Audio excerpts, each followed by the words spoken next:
travel the world, especially for me, farm boy from Idaho. I didn't have many skills when I first awakened to the opportunity that, you could work for pay. I knew how to milk cows, but, that was about it, and it didn't pay very well. But when I was introduced to network marketing, health and nutrition, a marketing system where I could start at the bottom, go to the top, and start part-time, it literally revolutionized and changed my life forever. I've never been the same. And a big share of my story now is sharing with people around the world this extraordinary opportunity.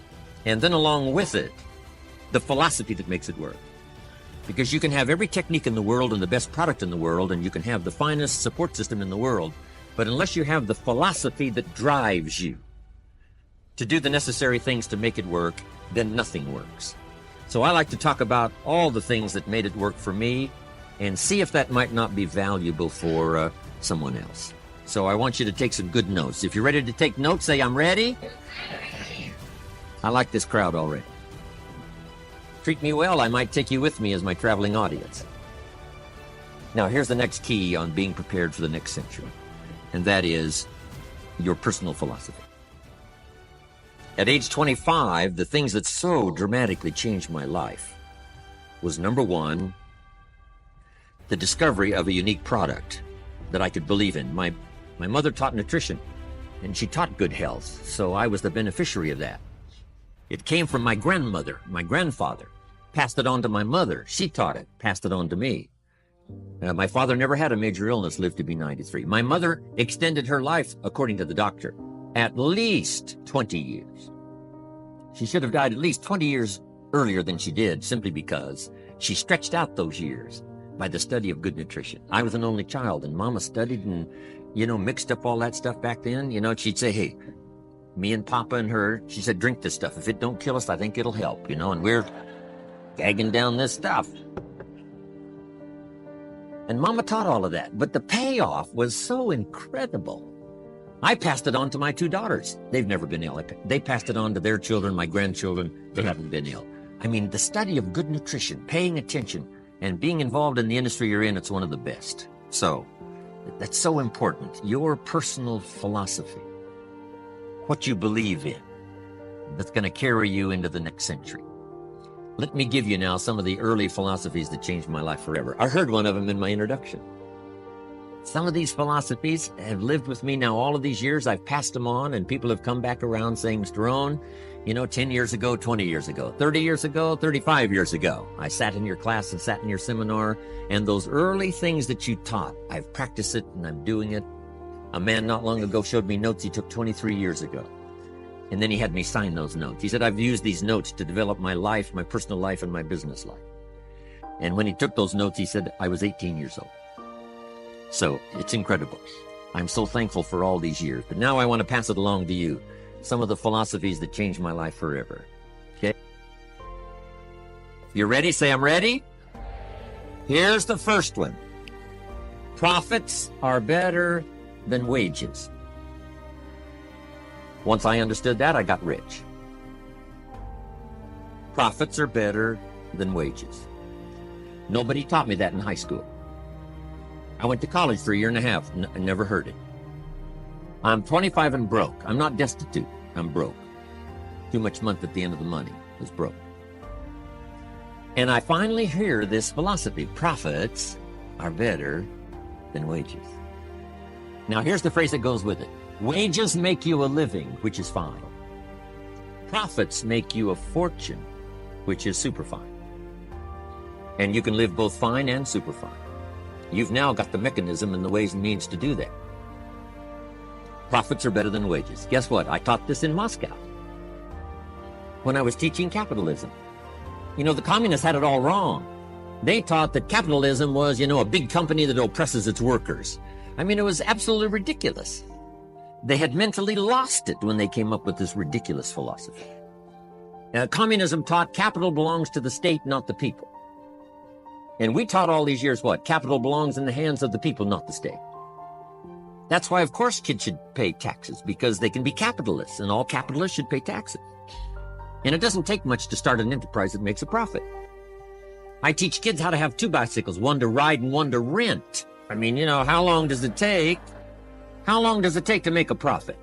I mean, a little ingenuity and you're on your way. So profits are better than wages. Capitalism better than communism. Communism said people are too dumb and stupid to know what to do with capital.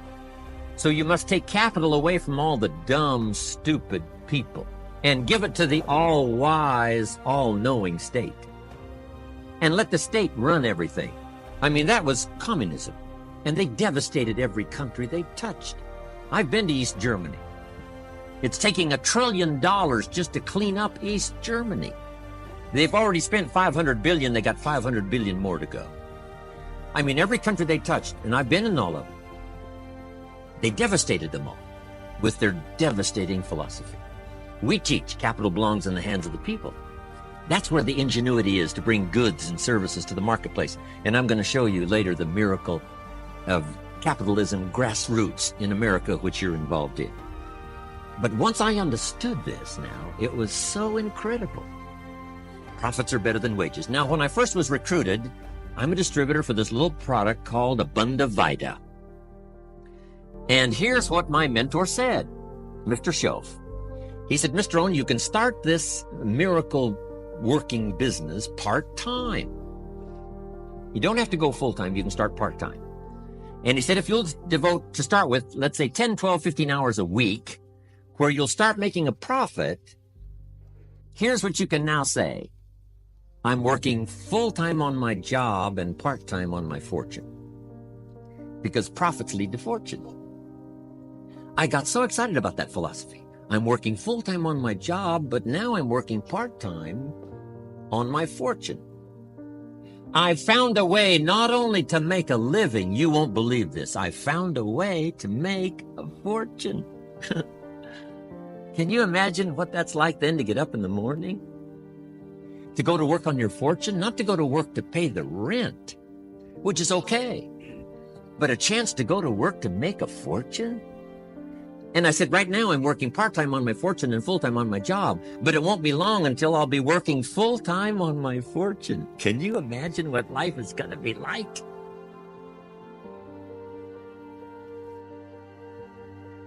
Now, here was my first goal when I started, and that was part-time. I wanted to equal on my profits part-time what I was earning on my full-time job. This is called the magic of part-time. It is so thrilling for people to start working the business part-time because now you can work on profits, and it doesn't take very long. If you'll really concentrate on those 10, 12, 15 hours a week, it won't be long if you really do it right and learn some of the skills I'm going to talk about. It won't be long until you can be earning as much part-time working on your fortune as you are full-time working on your job. I did that in less than 6 months. Now I've got an incredible invitation. I found a way part-time to work on my fortune, and I'm making as much money at that as I am on my full-time job. Would you like to hear my story? It was incredible. Now here was my second goal, to make twice as much money part-time working on my fortune as I was working full-time on my job. And I reached that in less than a year. Making twice as much money part-time working on my fortune as I was full-time working on my job. Now I've got an incredible invitation that won't quit. I found a way through a unique opportunity to work part-time on my fortune, and I'm now earning twice as much money as I am working full-time on my job. Would you like to hear my story? Do you imagine anybody would say, no, I don't care to hear your story? No. Everybody I said that to said, wow, yes, what are you doing? I said, I'm glad you asked. Let me tell you. Now, when I started making twice as much money part-time as full-time, here's my dilemma. I didn't want to go full-time. And why not go full-time? And the reason was because I didn't want to give up my electrifying story. Right? It was so powerful, nobody could resist the invitation to at least take a look. I didn't want to give it up. And I hung on for I don't know how long until it was, almost insane. And then finally, reluctantly, I gave up my full-time job. But now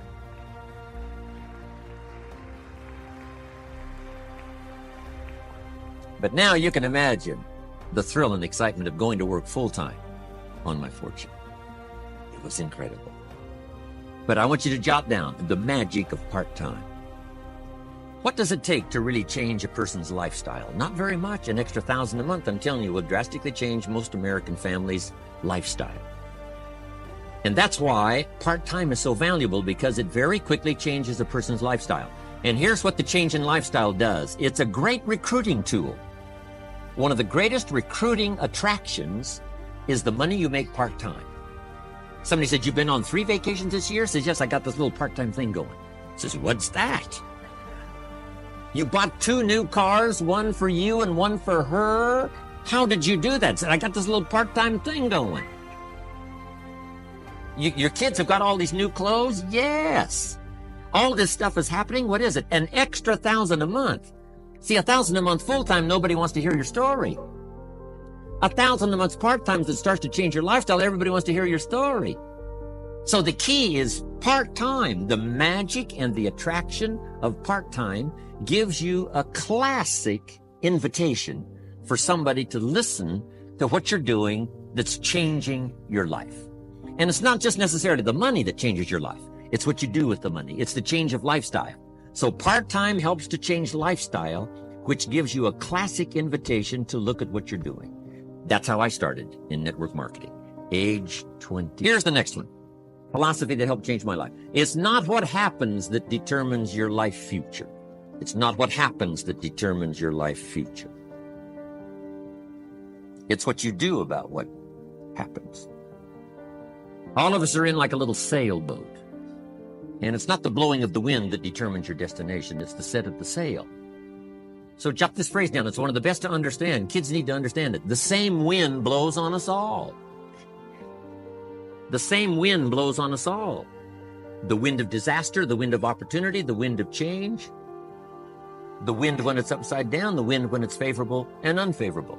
The same wind blows on us all. The economic wind, the social wind, the political wind. The same wind blows on everybody.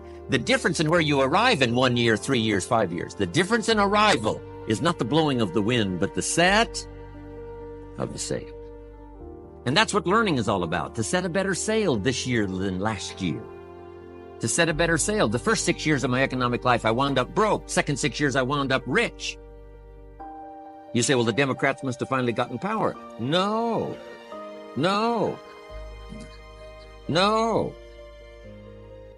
It was not a political change. Here's what changed the second 6 years of my economic life. It was my philosophy that changed. The set of the sail of better thinking, correcting the errors of the past and picking up new disciplines for the future. That's all I had to do at the end of the first 6.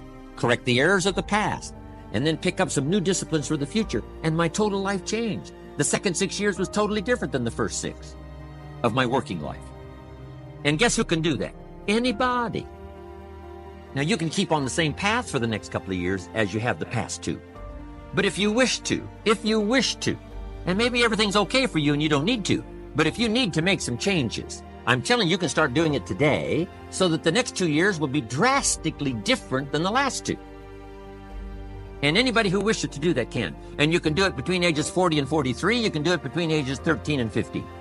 You can do it between ages 60 and 62. Any 2 years, any 5 years that you wish to drastically change from the previous 5, you can do it. If you wish to. Now, this isn't written. This is not a law. Here's what it's called: opportunity. But if you don't know you can change, if you don't know you can drastically change your income, change your future, change your health, change your marriage, change everything, if you don't know that, some people then go year after year after year after year not making much change simply because they didn't get to the class. They never read the book. They never went to the seminar. They never made the discovery. They didn't seek for the knowledge of how could I make my life better. And if you just rock along, I'm telling you it's okay. Anybody can live any way they choose. But I'm here to tell all of you that if you wish to, it's possible to make the next 3 years totally different than the last 3. And all you have to do is just a few things. So if you got that one now, it's not the blowing of the wind that determines your income. It's not the blowing of the wind that determines your fortune. It's the set of the sail. And that's why we gathered here today. Maybe I've got some ideas that'll help you with a couple of little things about setting the sail of your thinking that might drastically give you multiplied more benefit the next 3 years than you've gotten in the last 3. So it's not what happens. What happens to everybody. Chevron years ago brought me in to talk to management.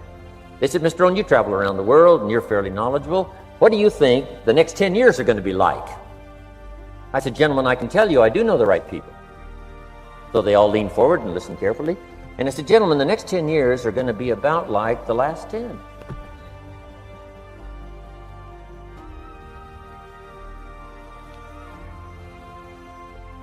The next season after fall is, well, I promise you that's not going to change. After day comes night. I promise you that's not going to change. Here's how the last 6,000 years reads. If you want to make a note of Jim Rohn's vision of history the last 6,000 years, here's how it reads. Opportunity mixed with difficulty. And if we're around another 6,000 years, it's going to read like that looks like for the next 6,000 years. Opportunity mixed with difficulty. Now, sometimes there seems to be more opportunity than difficulty, and then sometimes there seems to be more difficulty than opportunity, but the mix isn't going to change. After expansion comes recession. But after recession comes expansion. Not to think so, see, is naive. And once you've got just a little of this stuff settled, then you know exactly what to do. You know exactly what to anticipate, so you can be ready. Now, here's the next one, and I heard it in my invitation. Here's what it says. For things to change, you have to change. I was hoping the government would change, and taxes would change, and economics would change, and my boss would change and be more generous. I wished for everything to change, and my teacher said, no, Mr. Rohn, for things to change for you, you have to change. Don't wish it was easier, wish you were better. Once I understood this, this altered the course of my life. Don't wish it was easier. Wish you were better. And here's the big one. Don't wish for less problems, wish for more skills. You don't need less problems. You simply need more skills. Don't wish for less challenge, wish for more wisdom. Accept the challenge, because you can't grow without a challenge. You can't get rich without a challenge. You can't fly without gravity. You have to understand the challenge.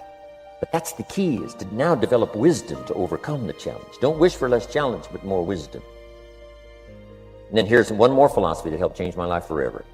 You can do the most remarkable things no matter what happens. Humans can do the most remarkable things no matter what happens. Philosophies that changed my life. Here's one of the big philosophies I learned in network marketing. It's called the law of averages. If you do something often enough, a ratio will appear. Key phrase, if you do something often enough, a ratio will appear. It's amazing. It's uncanny. In baseball, we call it batting average. If you talk to 10 people, one says yes. Now the ratio has begun. 1 out of 10. Talk to 10, get 1. Here's something interesting about the law of averages. Once it starts, it tends to continue. This is colossal information. Once a ratio starts, it tends to continue. If you talk to 10 and get 1, sure enough, chances are excellent. If you talk to 10 more, you'll get another one. Talk to 10 more, you'll get another one. Now you can compete. If you can only get 1 out of 10, you can compete, even with somebody that can get 9 out of 10. If you've been here a long time, you can get 9 out of 10. I just joined, I can only get 1 out of 10. If we have a 30-day contest, I will beat you. Say, well, how could you beat me? Here's why. During that 30 days, you talk to 10 and get 9. I talk to 100 and get 10. I beat you. Isn't that clever? This is clever stuff. And I do it for 2 reasons. I sincerely wish to win. But I do it for another very sincere reason. I wish for you to lose. And that's noble on my part. Here's why it's noble. You learn more by losing than you do by winning. So I wish to give you that experience. Now here's how I do it once I understand the law of averages. When I'm new, I make up in numbers what I lack in skill. I make up in numbers what I lack in skill. Now who can do that? Anybody that's ambitious. Anybody with a little ingenuity. Anybody. Doesn't matter. Now here's one more. The law of averages can be increased. You get 1 out of 10, talk to 10, get another one. Talk to 10, get another one. The fourth time you talk to 10, you get 2. Why would the fourth time you talk to 10, you get 2 instead of 1? You're getting better. You're getting better. And who can get better? Anybody. Talk to 10, get 2. Talk to 10, get 2. Finally, talk to 10, get 3. I finally got up to about 3. Now, it takes more than a genius to go past like 3 or 4. But 3 will do. If you bat 300 in baseball, they pay you $4 million a year, which means you're out 7 times out of 10. 7 times out of 10, out. Make $4 million a year. Are you ready for that? So, this works so well now in your business. Just jot the phrase down. You don't have to bat 1,000. You don't have to bat 1,000 to make big money. 1 out of 10 is fine. 2 out of 10 is terrific. 3 out of 10 is fabulous. Some particular incredible genius might get 4 out of 10. But 3 out of 10 is sufficient to make you rich beyond your wildest imagination. This is how I went after my friends, neighbors, and relatives when I first started recruiting. I said, look, I've got a new business, and I'm getting about 3 out of 10 to join. And I don't mind you. Just come to the meeting and be one of the 7.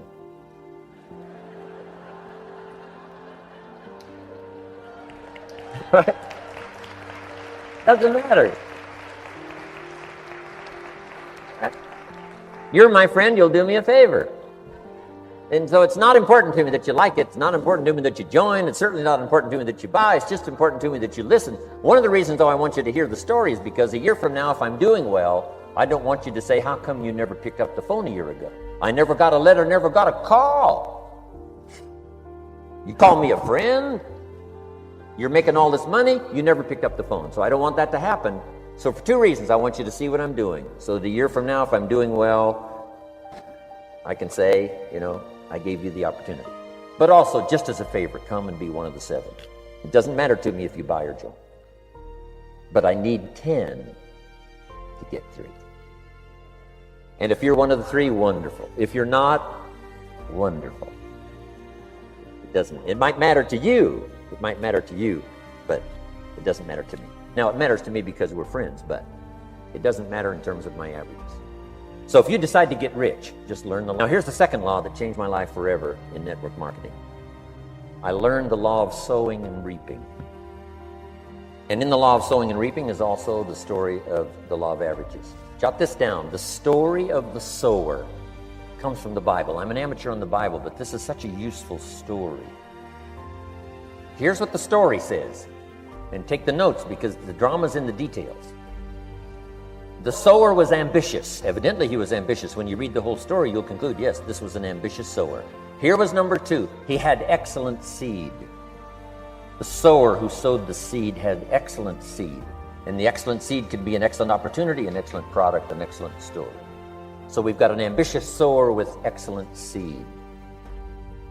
But now here's the rest of the details of the story. For your information, for the drama of your life, so you can understand things better. Learning some of this is how I got rich by age 31. Okay. Number 1, it says the sower goes out to sow the seed, but the first part of the seed falls by the wayside and the birds get it. So jot this down. The birds are going to get some of the seed. The birds are going to get some of the seed. Now you say, well, Mr. Rohn, what does that mean? Well, I invite John to come to a meeting. He said he'd be there Tuesday night. Tuesday night I show up, John isn't there. I say, John, I wonder why John didn't make it. Now I know the answer. The birds. The birds. John had this great idea of coming to the meeting to look at an opportunity, and somebody stole it and said, you're not going to go see network marketing. And he says, well, maybe not. So have you jotted that down now? The birds are going to get some. Now, when the birds get some, you've got two options. Number one is to chase birds. And say, well, let me get a hold of the person that talked him out of coming to the meeting. I'll tear him a new page. But I wouldn't do this. Here's what happens if you go chasing birds. You leave the field. If you go chasing birds now, you leave the field, which is going to distract from your future, not add. So you can't chase birds and try to straighten this stuff out. Here's what it is. It's just one of those things. And here's the best comment when things are a little disappointing. Isn't that interesting? You just have to say, I thought sure he would be there. He promised me. He promised me. But I know it was the birds. And you just have to say, isn't that interesting? Now, here's the rest of the story. It says, the sower kept on sowing. See, that was the secret to his success. He kept on sowing. And if you keep sowing, you can sow more than the birds can get because there aren't enough birds. If you keep sowing, there are some birds, but there's not enough. Because the law of averages will work for you. My mentor taught me, he said, you know, Mr. Rohn, there's only 9 or 10 real nasty, miserable people in the whole world. Now he says they move around a lot, you know, and you're liable to... You'll bump into one once in a while. But when you bump into one, you say, there's only 9 more like you. I can handle that in the whole world. Okay. Now here's what else it says. The sower now keeps sowing the seed. Now the seed falls, the story says, on rocky ground where the soil is shallow. And the rocky ground where the soil is shallow is not of your making. Because you had excellent seed and you were an ambitious sower. So the rocky ground where the soil is shallow is not of your making. But here's what it says what happened. This time, the little seed that falls in the ground starts to grow, and the little plant starts to grow. But the first hot day, it withers and dies. Not an easy thing to watch. I finally get John started. Sure enough, 3 or 4 days later, somebody says, boo, and he goes,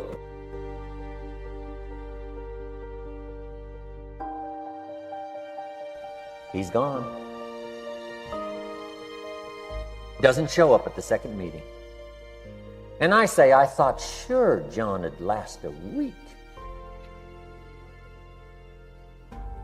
What happened? Jot this down.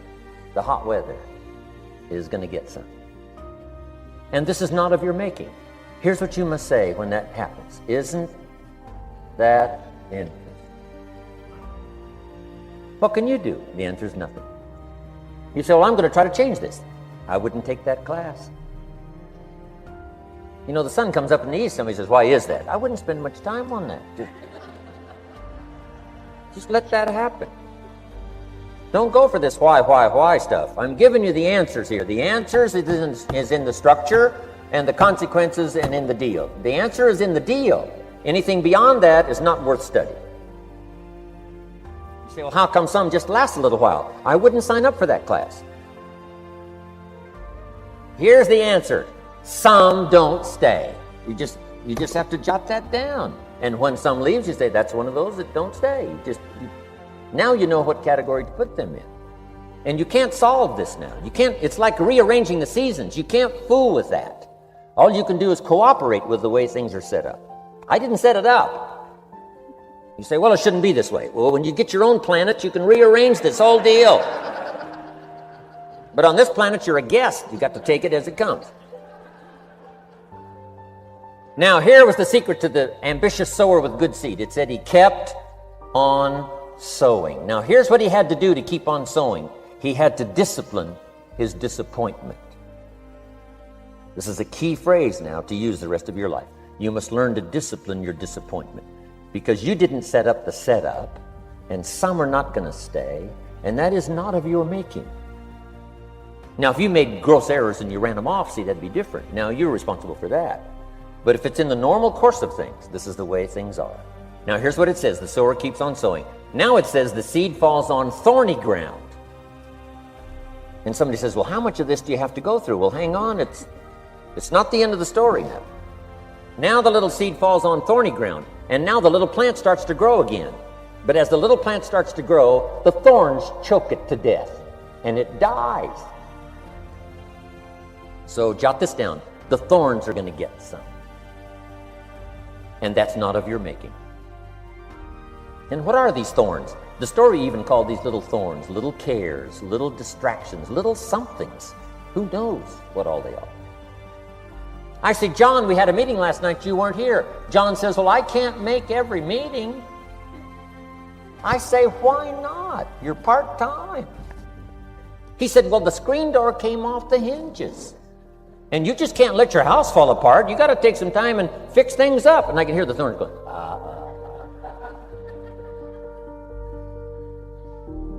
He says some extra trash had piled up in the garage. You can't let mountains of trash take over. You got to keep your trash hauled out. People who let little things cheat them out of big opportunities. People who let little things cheat them out of big opportunities. And you feel almost helpless. What could I do about that? And that's nothing. And you say, well, why is this? I'm asking you not to sign up for that class. Don't sign up for these why is this class. It's just the way it is, like winter following fall and spring following winter. So if you got that, the thorns are going to get some. But now here's the good news. Let's read the rest of the story now quickly. The sower now what? Keeps on sowing the seed, keeps on sharing the story, keeps on giving an invitation. Yes, the invitation can be more powerful for me as it was 1 year later than it was the first month. Because now I'm saying I'm making twice as much money part-time as I'm making on my full-time job. Yes, the story can be more powerful, but the law of average is still going to work. But now here's what the story said. Finally, the seed falls on good ground. Finally, the seed falls on good ground. Now put this in parentheses. It always will, if you keep sowing. If you share a good idea long enough, it will fall on good people. But now here's the rest of that story. Some of the good ground did 30%.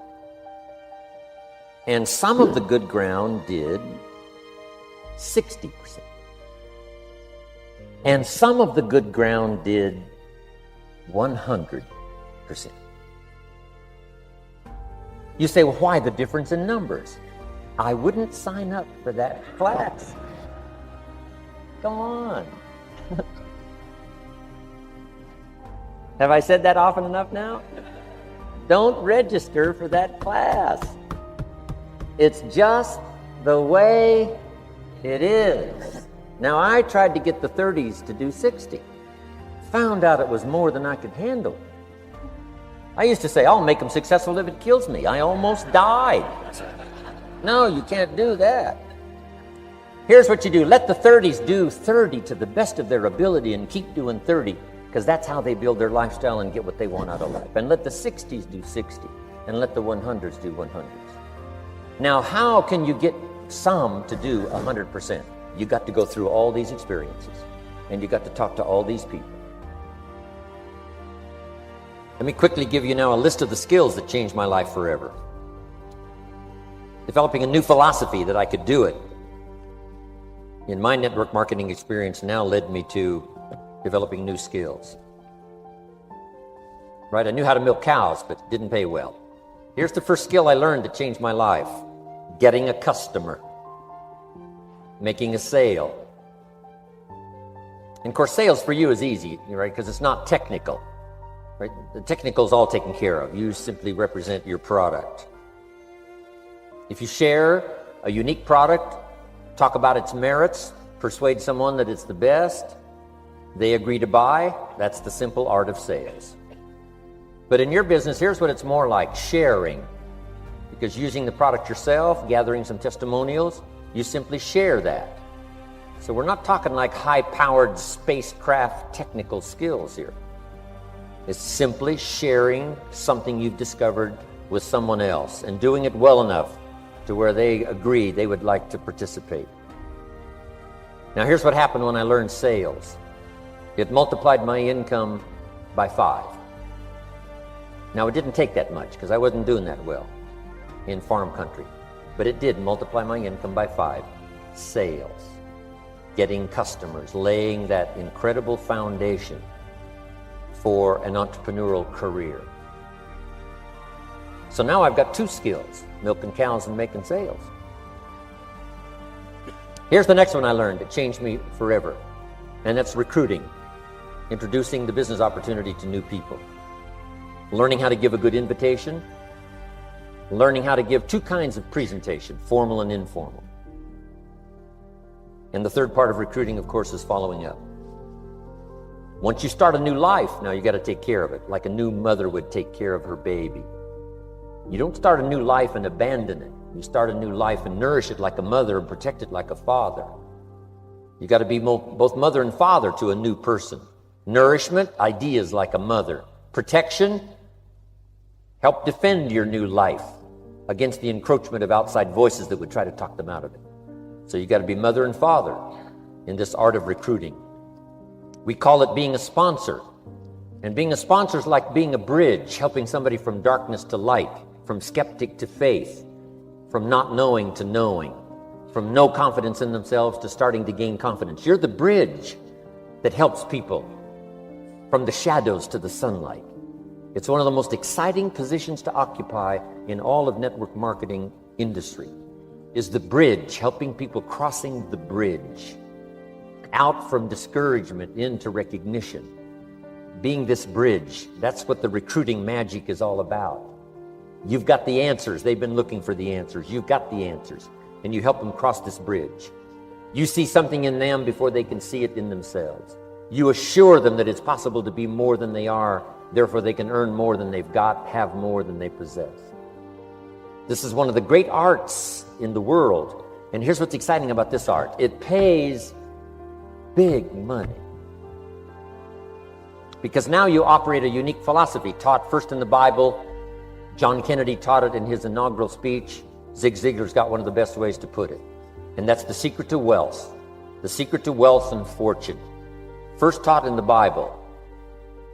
Because the question was asked, how can we achieve greatness, great wealth, great power, great influence, great recognition, great self-esteem? How can we achieve greatness? The master teacher was asked. And here was his formula for achieving personal greatness. He said, find a way to serve the many, for service to many leads to greatness. For those that are interested. Some people aren't interested, but for those that are, service to many leads to greatness. Someone says, well, best I can do is just take care of myself, which is okay, but it doesn't lead to greatness. Somebody says, I got enough bills of my own, I can't worry about someone else's bills. That's okay, but it doesn't lead to greatness. Greatness is helping people pay their bills. You forget about yours. Because if you help enough people pay theirs, yours disappear. Help people with problems, your problems disappear. The key to greatness, the master teacher taught, is finding a way. Now, a lot of people would like to serve many people, but they don't have a way. And what's exciting about you and your business is you've now got the way. Whether you use it or not, it's up to you. Whether you cash it in or not is up to you. Whether you make a fortune or just a little, that's all up to you. Each person's ambition. It's called the same marketing. The same product. The products are the same for everybody here. The marketing system is the same. The difference is each person's philosophy and each person's individual ambition. But whatever your ambitions are, now you've got the ways and means. And here's what you've got the ways and means to do. Serve as many people as you would like. Now, here's what's exciting about recruiting. With what you're involved in here, you can directly and indirectly affect the lives of dozens of people. Some of you are going to directly and indirectly affect the lives of hundreds of people. And some of you, if you wish, can directly and indirectly affect the lives of thousands of people. And the pay is accordingly. If you affect a few, you earn that pay. If you affect the many, you earn that pay. But the secret is found in the Bible. Service to many leads to greatness. Now, John Kennedy said it in his inaugural speech. Here's what he said: don't ask. Don't we wish that was the current political philosophy? Where is John Kennedy and his philosophy? John Kennedy said, don't ask. That's important if you understand philosophy. He said, don't ask what the people can do for you. Don't ask what the country can do for you. Don't ask what the government can do for you. That's not how you get rich. That's not how you have high self-esteem. That's not how you get trophies to put on the mantle above the fireplace, asking what the people can do for you. Don't ask, he said, what the people can do for you, but ask, what could I do for my country? And the country means the people. What could I do for the people? I want trophies. I want recognition. I want high self-esteem. I would even like a chance to make a fortune. John Kennedy says it's easy. Don't ask what the people can do for you, but ask, what could I do for the people? Could I directly and indirectly serve many in my country? And now that you are participating in this program, the answer is yes. Now, Zig probably said it best. Zig's got some great stuff. Zig and I have been good friends for a lot of years. Zig says money isn't everything, but it ranks right up there with oxygen. Zig, you're right. Zig says, my dentist told me, Zig, only floss the teeth you want to keep. You know, forget the rest. But here, Zig is famous for this now. This is one of Zig's philosophies, and it goes right along with the other two, the Bible and John Kennedy. Here's what Zig says: if you help enough people get what they want, you can have everything you want. If you help enough people get what they want, you can have everything you want. Now, wanting everything you want, we call that self-interest. But it's okay to have self-interest if you do it in a positive way. By helping enough people get what they want, you can have everything you want. Now, you can accomplish all that by learning this next skill called recruiting. And I learned it, and it made me fortunes. So now I've got 3 skills: milking cows, making sales, and recruiting. Here's the next skill I learned that paid big money: organizing. Once you got a few, get them to work together, see, and that's magic. Getting people to work together is magic. Now, yes, it's challenging, like having several members of your family. Getting them to work together is challenging, but it's magic. Getting husband and wife to work together is challenging, but it's magic when it happens. But everything magic is challenging. Just got to jot that down. Everything magic is challenging. But once you figure out the challenge and go for it, then the magic occurs. Let me tell you how magical people working together is. Let me quote the Bible again. It says, if 2 or 3 agree on a common purpose, nothing is impossible. Just try that on for your mental size. If 2 or 3 agree on a common purpose, nothing's impossible. Everybody's looking for a challenge. Here's what I teach, especially the kids. Here's the best challenge in the world. Let's go do it. Not you go do it. Let's go do it. If 2 or 3 of us decide on a common purpose to do it, nothing's impossible. Incredible. Working together, organizing. Now, when everybody's an independent, now it's a little more challenging. Like having kids, they've each got their own opinions. They've each got their own ambitions and desires. It's challenging. You've got a variety. But that's what makes life, the variety. And it is, in your business, it is challenging, getting people to work together. It's like herding cats. You know, sheep are easy, but you got to try cats, herding cats. But if you can possibly get it done, the power is so immense when you get people to work together. Here's one of the powers of working together: shared testimonials. If I've got somebody new and you're there and I'm there, I give them my testimonial, you give your testimonial. Maybe what tips the scales in getting me a new person is not my testimonial, but my partner's testimonial. Somebody I'm working with, their testimonial got them. Shared testimonials are so powerful. That's why working together is okay, is powerful. Now, working by yourself is okay. All this stuff is okay. Everybody needs to know, though, where are the advantages? And these are some of the advantages. I learned to organize, paid big money. Here's what I next learned to do: promote. Promotion now pays staggering money. Now the company comes up with what we call major promotions. Here's what you've got to come up with: the smaller promotions. The company comes up with major recognition. You've got to come up with small recognition for your people around you. The top 5. The company's got top 5. You've got your own top 5 in maybe 2 or 3 categories: top 5, top 5, top 5. And those little recognitions, to reach certain levels in the company, you have to take major steps. But for you, recognition, let them take small steps. Here's one of the secrets of your kind of business: rewarding people for small steps of progress. Rewarding people. Sometimes it's just recognition, handshake, pat on the back. Mary, you're doing a fabulous job. And you figure out what those recognitions are. Small steps of progress. Guess what promotion pays if you learn it well? Big money. Getting people to do something they wouldn't ordinarily do by themselves. People will do some unique things by themselves, but if you can figure out a way to say, Mary, if you do this and this, she says, well, I'll go for it. Now, she wouldn't have thought of that on her own. Here's what works magic. It's better than money. Money's a bit unimportant.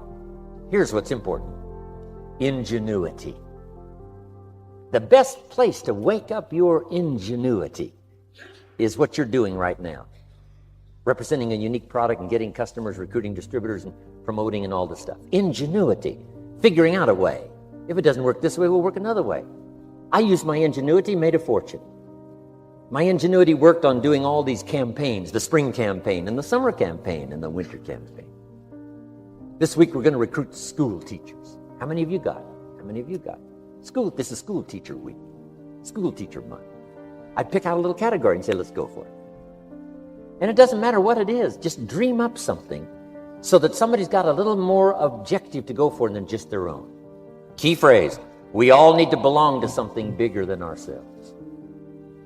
Because we furnish inspiration for what's bigger, and the bigger furnishes inspiration for us. I learned promotion and it paid big money. Here's next I learned: communication. How to conduct a meeting. I learned identification, logic and reason, attack and confess, solution. Simple deals on communication. Wasn't easy for me at first. I stood up to give my first presentation, my mind sat back down. Right? Y'all been through that? Opened my mouth, nothing came out for a while. But here's what I did. I did it again. Just jot that phrase down. I did it again. That's the secret to how I got here. 35, 40 years later, it's how I got here. I did it once, it was uncomfortable. That first presentation was so lousy, if I hadn't have been doing it, I'd have gone home. It was not that good. But here's the secret to how I got here. I did it again, and then I did it again, and then I did it again, and I did it again. I remember when I first decided to be a little more animated, right? And walk out away from the podium, right? Get out from just behind the podium. So I got out there, and then I thought, how do you get back? Whoa, I'm stranded out here. Remember those times? Doing something for the first time? But you learn quickly in your business, right? In your business, a guy stands up to give his first testimonial, and he's so nervous he forgets his own name, right? And 30 days later, he wants to give a 3-hour testimonial, right? You hardly get him off the stage. So, learn communication. How to affect other people with words. That's the greatest art in the world to learn. How to affect other people with words. Key phrase: don't be lazy in language. If you learn to use the gift of your own language wisely, it can make you a fortune and build an incredible life. Here's 3 other things I learned. One is to train. Training people how the business works. And then I've used another word called teach. Train and teach. And only to say this: training people how the business works, teaching is how life works. Because here's what all of us need for the 21st century: business skills and life skills. The life skills are leadership skills. The life skills are learning how to set goals. Now here's the ultimate skill to learn that can transform your life and the life of whoever will listen: the ability to inspire. Inspire means help people to look up a little higher than where they are and wish they could get there, and inspire them that it's possible. Here's how we inspire: by our own testimony. If I can do it, you can do it. Here's how else we inspire: by others' testimonial. If they can do it, Mary, you can do it. Getting people to see themselves better than they are. getting people to see themselves richer than they are, getting people to see themselves more capable next year than they are this year, getting to see themselves in the future. To help both your kids and your people, here's what you must learn to do. Number one, help people to see themselves as they are. If people have made mistakes, they got to know it. You can't go on making mistakes and hope to achieve. Mistakes have to be corrected. And you've got to do it with your children. Help them to see themselves as they are. If they've messed up, here's what you've got to say. You've messed up. But here's what's important as a parent. Don't leave them in the mess. Some parents, tell their kids they've messed up and then they leave them in the mess. They don't paint a better picture. Here's what you could become with just a couple of more changes. Rather than this, here's what you could be. So we must help our children see themselves as they are, but here's the greatest gift. To help our children see themselves better than they are. To transport them not only past to see their mistakes, but transport them to the future to see their opportunity. To see the person they can become. My mentor had that greatest gift to help me to see myself better than I was. At first it was difficult to see. Then I started to believe, and that's how I got here today. He said, one of these days, Mr. Rohn, you'll walk into a room full of people, and you will hear some of them say, that's him, that's the famous man. I said, well, that could never happen to me. He said, trust me. If you keep working hard on the disciplines like you're doing right now, that'll happen. You'll walk into a room full of people, and you'll hear one say, that's him, that's the famous man. He saw it, and he tried to get me to see it. And now finally it's happened. I think when I walked in here today, I think I heard someone say, that's him, that's the famous man. It happened for me.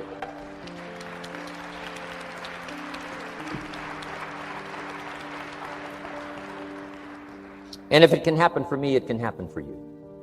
Just master these skills to inspire. Here's what else I learned, the skills of building an organization. Learn to work with the people who deserve it, not the people who need it. You must be like life itself. Respond to deserve, not to need.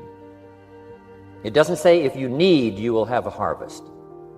It doesn't say if you need a harvest, you'll have a harvest. It's not what it says. It says if you plant, chances are good you'll have a harvest. If you plant, you will reap. Not if you need, you will reap. So we must be like life itself. Respond to the people who deserve it by planting, by taking the first step. Even God himself says, if you move toward me, I'll move toward you. That's the condition. You move toward me, I'll move toward you, says the Almighty. Now he could also say, you don't move, I don't move. You say, well, that's arbitrary. Well, when you're God, you can set it up that way. Now, learn to work with the people who deserve it, not the people who need it. Now, here's what's the next step. Teach people how to deserve your time. Teach people how to deserve your attention. Teach people how to deserve a phone call. Say, Mary, you just take this one step and I take 2 steps. You take 2 steps, I take 5 steps. You don't step, I don't step. But this isn't hard now. You step, I step. You respond, I respond. You try, I try. You make a call, I back you up. Right? Learn to teach people how to deserve your time and your attention. Next, I learned to work by group more than individual. Here's why. 80% of the people do 20% of the business. So 20% of the people you can work with individually. 80% you have to work with by group.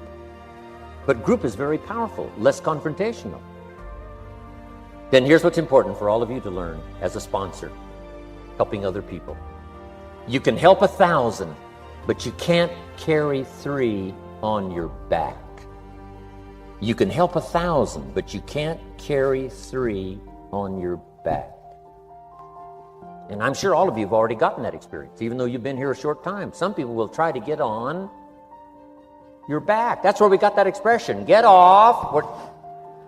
That's where we got that. A guy discovered somebody on his back and said, what?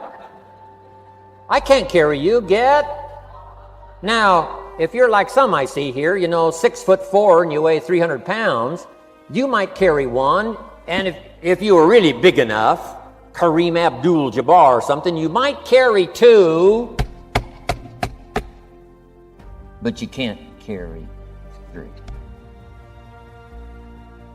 When babies are born, they were not designed just to be carried.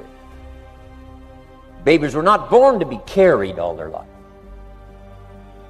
Someday you got to try your legs. Someday you got to try your wings. Someday you got to try. Even if you fall down, you got to try, because you can't just crawl around all your life. You can't be carried all your life. So as quickly as possible, you can help 1,000, but you can't carry 3. Next, don't expect the pear tree to bear apples. I used to try to change everything. You can hang apples on a pear tree. I'm telling you, it won't help. You can put up a sign, this is an apple tree. Sure enough, come the season, pears. Here's what I learned. You cannot change people, but they can change themselves. You cannot change people, but they can change themselves. Capital in your business isn't what matters. Okay? It's not the money that buys you a future. It's your skills that buy you a future. Money and no skills, and I'm telling you, you're still poor. Money and no ambition, where are you? Money and no courage, you're broke. A little bit of money and a whole lot of courage. That's all we need. I'm looking for people when I'm recruiting back in those days, and the money didn't matter. What mattered to me was somebody's willingness, somebody's ingenuity, somebody's willingness to try, right? If they had $1 to invest, that was plenty for me. $1 and some ambition, and I can show you how to get rich, and it'll be one of the classic stories of the company. I go to recruit somebody, they say, I don't have any money. See, I've been looking for you for 6 months. Let me show you how to do it without any money. Because here's the rules of capitalism. Jot this down. You can either buy and sell, or if you're in certain circumstances, you can sell and buy. If you've got ambition. Now, if you haven't got ambition, we can't cure that, and money won't cure lack of ambition. But if you've got $1 and some ambition, I'll show you how to get rich. And even if you don't have $1, I'll show you how to get rich, because you can sell and buy. Somebody says, as soon as the product arrives, I'll sell it. Then you don't understand. You don't understand the magic of fortune if you say, I have to wait till it gets here to sell it. And you probably don't understand the value of your own story. Once I understood that, I knew I was going to be wealthy. That's why right in the beginning, I started giving big tips. I knew I was going to be wealthy. Say, wow, this guy tips like a rich man. Say, that's right, he tips like a rich man. Even in the beginning, I tipped like a rich man, because I knew I was going to be. Isn't this fun?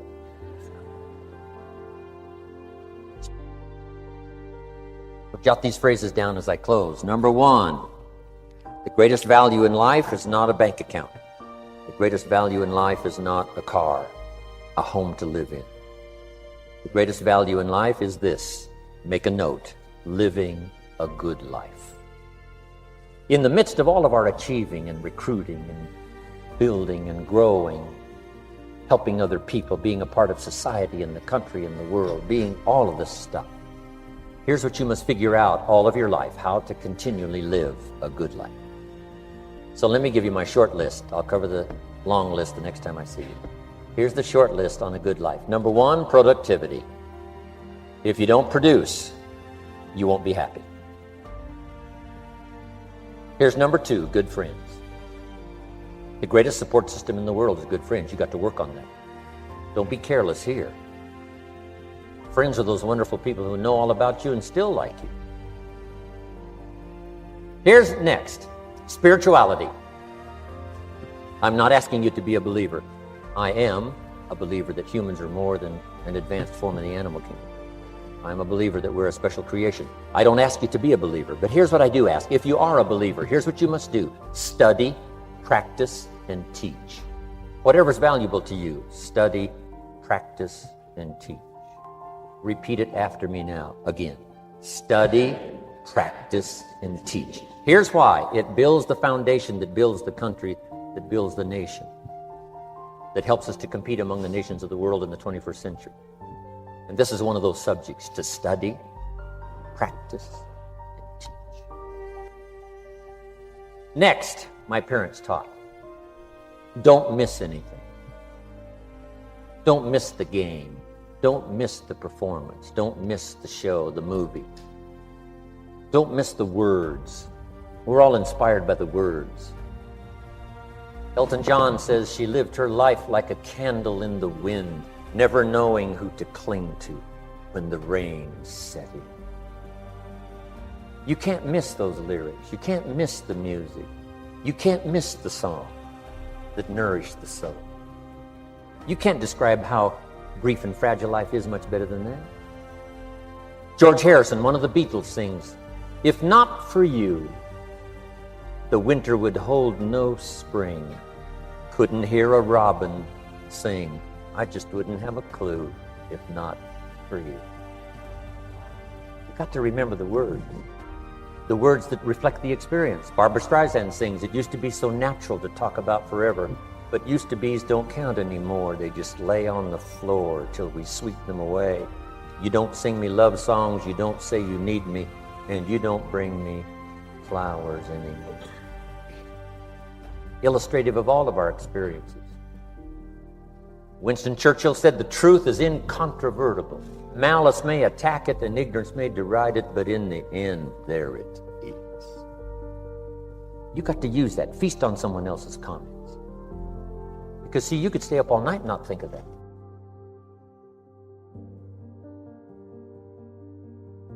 I'm asking you to do your research. I'm asking you, don't miss anything. Don't miss the play. When my father was 93, just before he died, if you would have called him at 10:30, 11 o'clock at night, he wouldn't be home. He's at the rodeo. And he's watching the kids play softball. He's at church. He's watching the concert somewhere. Every night. My parents taught me that. Don't miss anything. Even the little small things, don't miss. Big things, don't miss. Don't miss, don't miss. It's part of living a good life. Here's why. Jot this phrase down. It'll serve you well forever. If you live well, you will earn well. If you live well, it'll show up in the texture of your voice. If you live well, it'll show up in your face. If you live well, it'll show up in the magnetism of your personality. If you live well. So don't miss the nourishment of all the things around you that could help you live a good life. Next is the inner circle. Take care of them, they'll take care of you. Inspire them, they will inspire you. Nothing more valuable than the inner circle. That's where the power to conquer the world comes from, the inner circle. If a father walks out of the house and he can still all day long feel his daughter's kiss on his face, he's a powerful man. That nourishment of the inner circle is so incredible. If a husband walks out of the house and all day long he feels the imprint of his wife's arms around his body, he's invincible. Who can touch him? One person caring for another, the old prophet said, is the greatest of virtues. There's many virtues and values, but the greatest is love, one person caring for another. Better to live in a tent on the beach with someone you love than to live in a mansion by yourself. People caring for people, and especially that inner circle where the power is so magnificent that if you draw from it, if you nourish it, and then it nourishes you. Now, here's my last comment. Ask for God's help. We could all use a little help. But my whole seminar was what you can do. A man took a rock pile, turned it into a fabulous garden. Somebody came and saw it and said, "You know, you and the good Lord have this fabulous garden here." The gardener said, "I understand your point, but you should have seen it a few years ago when God had it all by himself." So we do play a part. So make this the last note now. We have a chance as human beings to participate in the miracle process. We have a chance as human beings to participate in the miracle process. And you can go do that every day as often as you wish. Changing somebody's life, rescuing somebody from oblivion, building an organization second to none so that your name will appear in many people's testimony. And that's why I came today. So that by chance, I don't need the money. It's not why I'm here. I take the money, but I don't need the money. But here's why I'm here. By chance, perhaps, if I've come along at the right time, I don't know what time this is for you, but if I've come along at the right time, just maybe, a week from now, a month from now, a year from now, 5 years from now, you might say, Jim Rohn came by and gave us a little piece of information that started me down the road. Here's what's happened to me. And my name might appear in your testimony. Now, here's the drama as we finish. How many of you have my name in your notes? Here's the part of the drama then. I go with you. When we all leave here and the lights are out and the place is dark, I go with you because you've taken my notes and hopefully some of the spirit, some of the stuff I had besides just the notes. So I go with all of you. But here's the big drama. All of you go with me. See, that's so unbelievable. So as I leave here, I promise not to leave you behind. I will take you with me in my thoughts and in my heart. God bless.